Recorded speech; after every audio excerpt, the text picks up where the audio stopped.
Alors d'abord, pour contextualiser, je dirais que Orange est beaucoup plus large en fait qu'un seul opérateur de télécommunications. Nous avons une âme, une raison d'être qui s'appuie sur l'inclusion numérique et évidemment aussi sur l'environnement.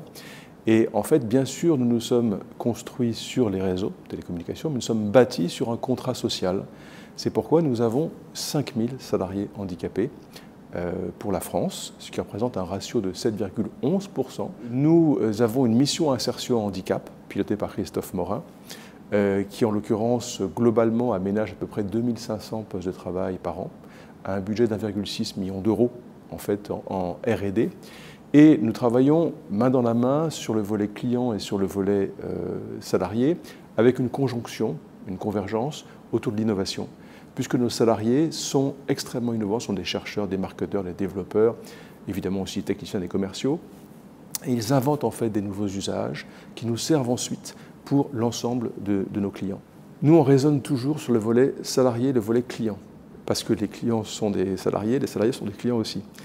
Et en fait, notre rôle, ça a été de créer, et comme je l'ai créé de zéro, je peux en parler assez facilement, un dispositif qui est unique en Europe, toutes branches d'activité confondues. C'est-à-dire qu'on a créé, enfin, ça ne sert à rien de dire le produit est accessible si les boutiques ne sont pas accessibles. Donc on a des boutiques avec des parcours tactiles, des boucles magnétiques, des écrans rétroéclairés, des plages braille, des vendeurs et des vendeuses formés à l'accueil des personnes handicapées et aux offres adaptées et dédiées, évidemment, aux usages des personnes handicapées.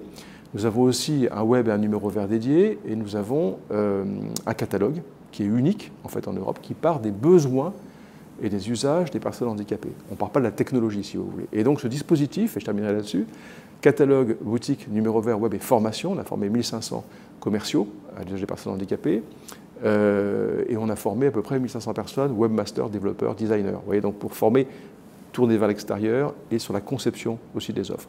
Donc c'est un dispositif unique en Europe et qu'on est en train de déployer dans l'ensemble de nos pays du footprint Orange.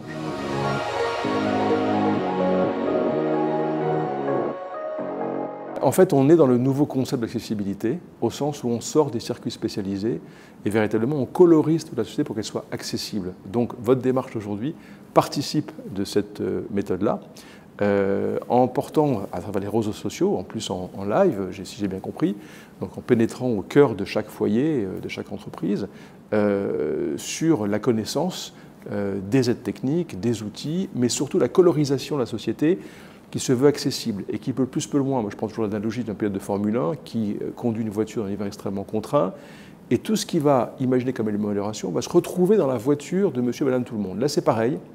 En fait, grâce à ces journées comme aujourd'hui, on va démocratiser de façon pédagogique ce que c'est que l'accessibilité numérique ou l'accessibilité aussi géographique ou l'accessibilité évidemment à travers les offres sociales aussi, parce qu'il ne faut pas oublier que tout ça participe de la même démarche qui est une démarche de RSE globalement, entreprise. Donc ça va nous permettre de rayonner sur nos dispositifs et aider au maximum, par l'autonomie et l'indépendance, les personnes handicapées pour justement utiliser au mieux ces aides techniques et ces outils numériques et digitaux.